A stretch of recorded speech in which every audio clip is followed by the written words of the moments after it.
ബംഗാൾ മുഖ്യമന്ത്രി മമതാ ബാനർജിക്ക് വമ്പൻ തിരിച്ചടി. ബംഗാളിൽ വിശ്വകർമ്മ പൂജ അവധി റദ്ദാക്കുകയും അതേപോലെ തന്നെ ഈദിന് 2 ദിവസത്തെ അവധി കൂടി കൂട്ടി നൽകുകയും ചെയ്ത വാർത്തകൾ വലിയ വിവാദങ്ങളാണ് വഴിവെച്ചതും. അവധി റദ്ദാക്കിയതിനെ പറ്റി സാമുദായ സംഘടനകളും BJP നേതാക്കളും ഗവർണർ ഡോക്ടർ CV ആനന്ദ് ബോസിനോട് പരാതിപ്പെടുകയും സംഭവത്തിലെ അനൗചിത്യം അദ്ദേഹം ഉടൻ തന്നെ മുഖ്യമന്ത്രിയുടെ ശ്രദ്ധയിൽപ്പെടുത്തുകയും ഉചിതമായ നടപടികൾ സ്വീകരിക്കണമെന്ന് നിർദ്ദേശിക്കുകയും ചെയ്യുകയായിരുന്നു. ഹിന്ദി മീഡിയം സ്കൂളുകളിൽ വിശ്വകർമ്മ പൂജയ്ക്ക് നൽകി വന്ന അവധി റദ്ദാക്കിക്കൊണ്ട് ഈദിന് 1 ദിവസത്തെ അധിക അവധി അനുവദിച്ച് കൊൽക്കത്ത മുനിസിപ്പൽ കോർപ്പറേഷന്റെ നടപടി ശക്തമായ സാമൂഹിക ഇടപെടൽ മൂലം സർക്കാർ ഇടപെട്ട് തിരുത്തുകയായിരുന്നു ചെയ്തതും. മുസ്ലിങ്ങളെ സംരക്ഷിക്കുക, അവർക്ക് വേണ്ട കാര്യങ്ങൾ ചെയ്തു നൽകുക, ഇതെല്ലാമാണ് മമതയുടെ മുൻഗണനാ ലിസ്റ്റിൽ ഉള്ളതെന്നതാണ് ഖേദകരമായ മറ്റൊരു കാര്യം. ഇതെല്ലാം തന്നെ വിരൽ ചൂണ്ടുന്നതും ആ ഒരു ദിശയിലേക്ക് തന്നെയാണ്. ഒളിച്ചു കടത്തിയ മതപ്രീണന ശ്രമം തിരിച്ചടിച്ചു എന്നതാണ് ഇവിടെ വെളിവാകുന്നതും. ഹിന്ദു ന്യൂനപക്ഷങ്ങൾക്കെതിരെ നടക്കുന്ന ആക്രമണങ്ങളിൽ ഒന്നിൽ പോലും മമത ഇടപെടുന്നില്ല എന്ന ആക്ഷേപം പരക്കെ നിലനിൽക്കുമ്പോഴാണ് കഴിഞ്ഞ ദിവസം ഇത്തരത്തിൽ ഒരു നടപടി എടുക്കുകയും ചെയ്തിരിക്കുന്നത്.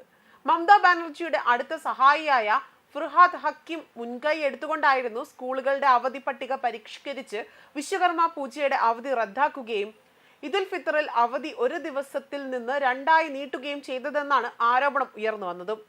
ആക്ഷേപം ആളിക്കത്തിയതോടെ തന്നെ തീരുമാനം തിരുത്താൻ വേണ്ടി നഗരസഭ നിർബന്ധമാകുകയായിരുന്നു ഉണ്ടായതും. ബംഗാളിൽ ഹിന്ദുക്കൾക്ക്, പ്രത്യേകിച്ച് പ്രബല OBC വിഭാഗത്തിൽപ്പെട്ട വിശ്വകർമ്മക്കാർക്ക് ഏറെ പ്രാധാന്യമുള്ള ആഘോഷ അവസരം എന്നതാണ് വിശ്വകർമ്മ പൂജയായി ബന്ധപ്പെട്ട് പറയുന്നത്. ഈദുൽ ഫിത്തറിനുള്ള അവധി 1 ദിവസത്തിൽ നിന്ന് 2 നീട്ടി ആ വിശ്വകർമ്മ പൂജയുടെ പ്രാധാന്യം ഇല്ലാതാക്കുവാനും അതുപോലെ തന്നെ മതപ്രീണനം ഒളിച്ചു കടത്താനുമുള്ള നിഗൂഢമായ നീക്കം മമതാ ബാനർജിയുടെ OBC വിരുദ്ധ മാനസികാവസ്ഥ പ്രകടിപ്പിക്കുന്നുവെന്നും അവരുടെ അസ്വസ്ഥത സ്ഥിരീകരിക്കുന്നുവെന്നും BJP IT സെൽ മേധാവിയായ അമിത് മാളവിയ തന്റെ X ഹാൻഡിലിൽ കുറിക്കുകയായിരുന്നു. ഇത് ശ്രദ്ധയിൽപ്പെട്ട ഉടൻ തന്നെ ഗവർണറുടെ നിർദ്ദേശപ്രകാരം രാജ്ഭവൻ ബന്ധപ്പെട്ടവരിൽ നിന്ന് വിവരം ശേഖരിച്ചു.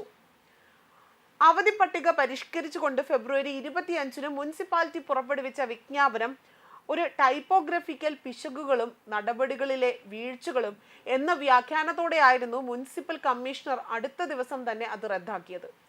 മമതാ ബാനർജിയുടെ പശ്ചിമ ബംഗാളിനെ ഇസ്ലാമിക ഖിലാഫത്തിലേക്ക് സ്വാഗതം ചെയ്യുന്നുവെന്നും അവരുടെ മുസ്ലിം പ്രീണനം സംസ്ഥാനത്തിന്റെ സാമൂഹിക ഘടനയെ തന്നെ നശിപ്പിക്കുകയാണ് എന്നും അമിത് മാളവിയ ആരോപണം ഉന്നയിച്ച് രംഗത്ത് വരികയും ചെയ്തു. അതുപോലെ തന്നെ ഗ്രേറ്റർ കൊൽക്കത്ത മേഖലയിൽ പോലും വരുതിയിൽ ഉണ്ടായിരുന്ന മുസ്ലിം വോട്ട് ബാങ്ക് വഴുതി പോവുകയാണ് എന്ന് മമതാ ബാനർജിക്ക് അറിയാം. അതുകൊണ്ട് തന്നെ മുസ്ലിങ്ങൾക്ക് അനന്തമായ അവധി ദിനങ്ങൾ ആവശ്യമല്ല എന്നതാണ് അവർക്ക് മനസ്സിലാകാത്തത്.